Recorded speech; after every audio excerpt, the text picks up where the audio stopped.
Hello दोस्तों, new video में आपका स्वागत है। पदार्थ के कणों के अभिलक्षणिक गुण। पदार्थ के कणों के बीच रिक्त स्थान होता है।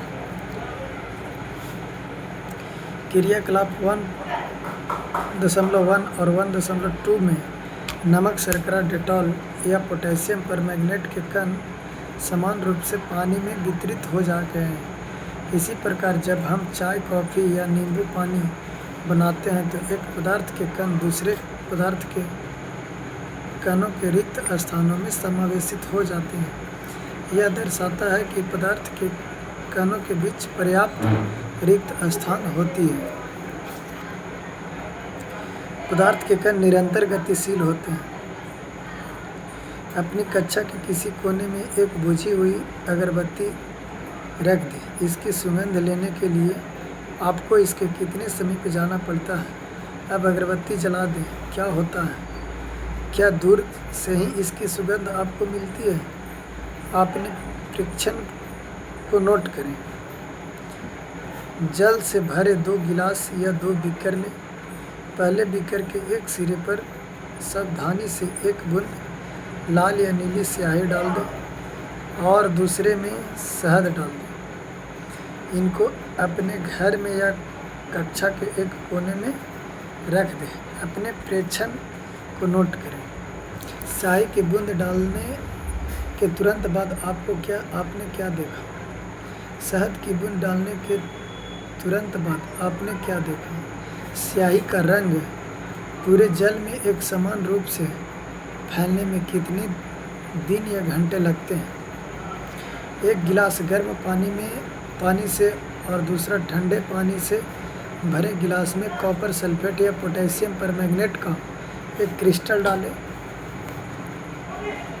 और एक और रख दें। हिलाएं नहीं। क्रिस्टल को या सतह पर बैठने दें। गिलास में ठोस क्रिस्टल के ठीक ऊपर क्या दिखाई देता है? समय बीतने पर यह क्या होता है?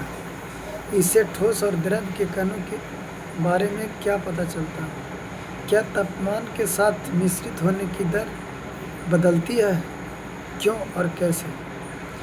उपरोक्त तीनों क्रियाकलाप से हम निम्नलिखित निष्कर्ष निकाल सकते हैं। पदार्थ के कण निरंतर गतिशील होते हैं, अर्थात उनमें गतिज ऊर्जा होती है। तापमान बढ़ने से कणों की गति तेज हो जाती है, इसलिए हम कह सकते हैं कि तापमान बढ़ने से कणों की गतिज ऊर्जा भी बढ़ जाती है। उपरोक्त तीनों क्रियाकलापों में हमने देखा कि पदार्थ के कण अपने आप ही एक दूसरे के साथ अंतः मिश्रित हो जाते हैं।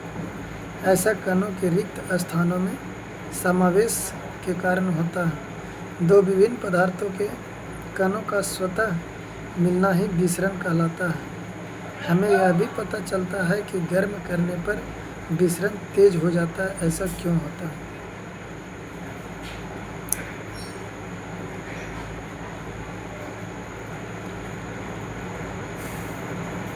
पदार्थ के कण एक दूसरे को आकर्षित करते हैं। इस खेल को एक मैदान में खेलें। आगे बताए गए ढंग से 4 समूह बनाकर मानव श्रृंखला बनाएं।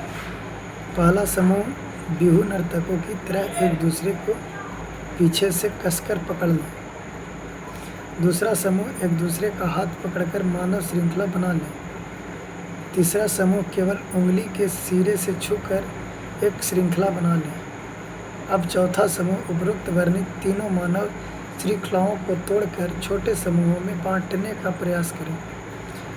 किस समूह को तोड़ना आसान था और क्यों? यदि हम प्रत्येक विद्यार्थी को पदार्थ का एक कण माने तो किस समूह में कणों ने एक दूसरे को सबसे अधिक बल से पकड़ रखा था?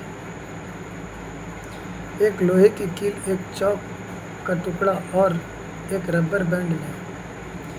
इन पर हथौड़ा मारकर, काटकर या खींचकर उसे भंगुर करने का प्रयास करें। इन तीनों में से किसके कण अधिक बल से एक दूसरे में जुड़े हैं?